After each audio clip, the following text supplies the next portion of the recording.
c'est le feu. Je sais pas comment dire, c'est une rencontre de tous les chrétiens sans dénomination.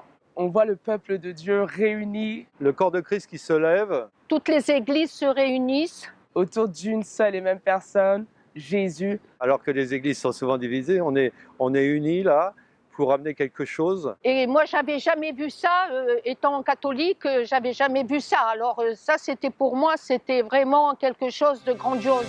L'appel retentit dans toutes les nations. Marcher pour Jésus, c'est notre vocation. Pendant une après-midi, c'est vraiment un très bon moment qu'on passe tous ensemble avec plein de gens qu'on ne voit pas souvent, ou des gens qu'on rencontre. Ah oui, je me rappelle d'une marche pour Jésus, on était 25 000. Voilà. Donc oui, il y a pas mal de monde. C'est l'opportunité de faire une manifestation où pour une fois, on ne réclame rien, on ne râle pas, on ne se plaint pas, mais au contraire, on célèbre Dieu, on célèbre Jésus-Christ. C'est très important de manifester sa joie, de connaître Jésus. Pour dire, voilà, pour faire prendre conscience aux gens qu'il y a quelque chose et pour quelque part aussi amener la présence de Dieu au milieu de la ville, quoi. C'est une marche de joie, c'est une marche de proclamation, c'est une marche de bénédiction, c'est une marche dont le but est tout simplement de partager ce que nous avons reçu de Jésus, c'est-à-dire cette assurance, cette vie éternelle, cette joie de lui appartenir. Ce qui me touche vraiment dans la marche pour Jésus, c'est que on est tous ensemble vraiment pour louer Dieu. Et c'est des moments forts où on peut voir les enfants, les personnes âgées ou tout le monde qui sont réunis pour louer Dieu. Il y a une atmosphère où le Saint-Esprit est vraiment là et ça donne la joie, où c'est des moments pas comme ce n'est pas une manifestation comme on peut avoir généralement à Paris, mais là vraiment c'est quelque chose où c'est pour proclamer la bonne nouvelle, quelque chose de bien. Il y avait une marche pour Jésus qui avait lieu le jour de la Gay Pride et ça n'avait rien à voir, c'était pas du tout la même atmosphère. Nous, on était là vraiment pour se réjouir et pour apporter quelque chose, pour apporter de la joie autour de nous tout le long du parcours. Les gens entendaient des chants, des danses, ils voyaient des gens se réjouir et il y avait des gens qui ouvraient leurs fenêtres et qui assistaient, qui applaudissaient, qui prenaient des photos, qui nous regardaient, enfin qui étaient vraiment contents de nous voir, alors que dans une manifestation traditionnelle et même dans la Gay Pride, les gens ne sont pas forcément... ils sont dans la revendication. Nous, on ne revendique rien.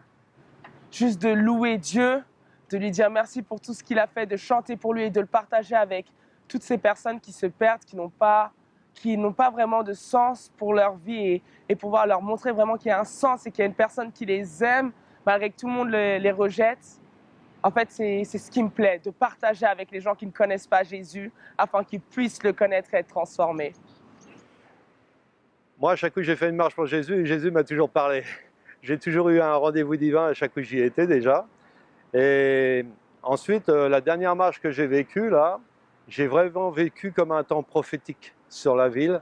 Et je dis, voilà, il y a quelque chose qui se passe, qui vient de l'Esprit Saint. Il y a quelque chose qui est en marche. Il y a quelque chose qui est en marche sur notre pays, là. Il y a quelque chose qui se lève dans notre pays, quoi. Moi, je vis ça comme ça. Ce qui me touche, c'est tous ces gens, justement, les gens qui évangélisent des gens et qui arrivent à les ramener à Jésus. Et je trouve que ça, c'est formidable, parce qu'aujourd'hui, les gens ont besoin d'être sauvés. Et ça, il faut continuer, on va continuer à le faire pour sauver les jeunes, surtout les jeunes qui sont dans la drogue, dans la boisson et dans la pornographie. Ça, il faut les sauver. Donc, on va continuer à le faire. J'étais un drogué, j'étais accro aux médicaments, au shit, à l'alcool. J'étais très manipulateur avec les femmes. Et quand j'étais au plus bas, Dieu m'a révélé son amour tout seul quand j'étais dans ma chambre et que je priais. Et quelques jours plus tard, il m'a présenté Jésus. Et waouh! En fait, Jésus m'a justifié parce que j'étais pécheur comme chaque personne de ce monde. J'avais déjà fait du mal dans ma vie, mais Jésus m'a montré qu'il est mort pour moi afin que je sois sauvé et fait de moi une personne que je n'aurais jamais pu penser être. Et cette personne, en fait, c'est ce que j'étais vraiment censé être. La personne que Dieu a créée au commencement. Et Et voilà, Jésus fait tout simplement de moi une nouvelle personne et je le remercierai jamais assez pour ça.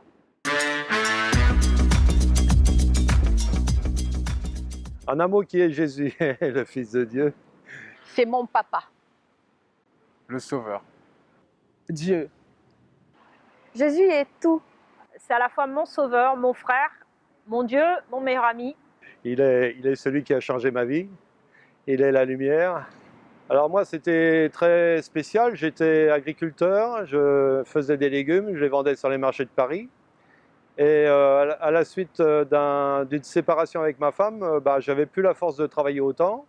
Donc j'ai laissé un petit peu sombrer mon commerce, tout ça, j'avais plus la force. Et puis évidemment, le Crédit Agricole me réclamait beaucoup de sous parce que je payais plus. J'avais 1 million de francs de dette. Et un jour, j'ai entendu achète une Bible, achète une Bible, achète une Bible. Ou je devenais fou, ou j'achetais une Bible. Donc j'ai acheté une Bible. Et une fois que j'ai acheté la Bible, j'avais plus donc je l'ai rangée sur l'étagère. Et comme j'avais beaucoup de soucis pour m'endormir à cause des huissiers qui me poursuivaient de partout et je ne savais pas trop comment faire, je regardais la télé jusqu'à des heures indues. Et ce jour-là, la télé a explosé. Donc je me suis dit, qu'est-ce que je vais faire? Et je me suis rappelé que j'avais acheté un livre. Donc j'ai commencé à lire ce livre dans mon lit. Et tout allait bien. Jusqu'à un passage qui m'a perturbé, où c'est que c'était marqué « Voici l'âge d'Adam, 930 ans ». Là, j'ai pris le livre, je l'ai jeté, j'ai dit « Qu'est-ce que c'est que cette bêtise-là, quoi hein ?» Et voilà, j'étais resté comme ça. Et tout d'un coup, il y a une voix qui est venue et qui m'a dit « Dans la vie, il n'y a pas de hasard ». Alors ça m'a perturbé parce que toutes ces voix qui arrivaient, là, achète une Bible, il n'y a pas de hasard. J'ai dit « Qu'est-ce que c'est que ça ?» Et je me suis simplement j'ai posé une question. J'ai dit, écoute, Dieu, je ne sais pas si c'est toi qui m'as fait acheter ce bouquin-là. Je ne sais pas ce qu'il a à me dire. En tout cas, moi, je n'ai pas envie de le lire. J'ai dit, si tu es Dieu, tu es tout puissant, je vais l'ouvrir n'importe où, puis il va me dire ce qu'il a à me dire. Et donc, c'est ce que j'ai fait. Et je suis passé dans un passage où c'est que c'était malheur à malheur à malheur, malheur. Maudit soit celui qui fait ça, maudit soit celui qui fait ça. Et moi, j'avais à peu près tout fait. Donc, je me suis senti très mal. Je l'ai relis 3 fois, les mêmes passages. Et tout d'un coup, il y a une présence de Dieu qui est venue dans ma... Enfin, maintenant, je sais, c'est le Saint-Esprit, mais à l'époque, je ne savais pas. Il y a une puissance qui est venue dans ma chambre, au point que je me suis mis à plat ventre par terre. Et quand j'étais à plat ventre par terre, il y a ma vie qui a déroulé comme un film et qui montrait mes péchés. Et ça, et ça, et ça. Il dit, tu es condamné à mort à cause de tes péchés. J'ai dit, waouh. Et j'ai commencé à dire à Dieu, j'ai dit, mais apparemment, j'ai pas réussi ma vie familiale, j'ai pas réussi ma vie professionnelle, et apparemment, j'ai pas réussi ma vie avec toi. Et puis ça s'est arrêté là. Et quand je me suis relevé, j'étais très surpris d'être heureux alors que j'étais condamné à mort à cause de mes péchés. Donc je ne comprenais pas comment je puisse être heureux après ça. Et je suis resté très longtemps en réflexion pour essayer de comprendre ce qui se passait. Et après, j'ai compris. En fait, j'étais heureux parce que je savais que Dieu existait. Bon, par la suite, après, Dieu a été bon avec moi, il s'est révélé. Alors, la Bible que je n'arrivais pas à lire, je la lisais 7 heures par jour après. Et puis, Dieu a envoyé des prophètes à mon étalage, Dieu a envoyé des chrétiens, j'ai été baptisé du Saint-Esprit et ma vie a complètement été transformée. Et en face de mes dettes, que j'avais 1 million de francs de dettes, j'ai dit, mais Seigneur, maintenant je suis chrétien, alors je me remets à mon compte, tu me bénis, puis je rembourse, parce qu'un chrétien, ça rembourse. Le Seigneur m'a dit, non, non, tout l'argent m'appartient, je te fais grâce. Et il a tout transformé, je ne devais plus rien à personne.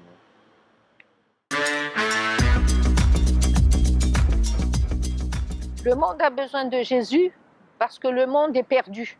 En fait, il suffit de regarder autour de nous en prenant conscience que le monde vit sans Jésus et de regarder dans quel état est notre monde. On voit que le monde vit dans la haine, dans la violence. Et Jésus se propose comme la solution à tout cela en disant que le problème des hommes, c'est d'abord un problème de péché, parce qu'ils sont loin de Dieu.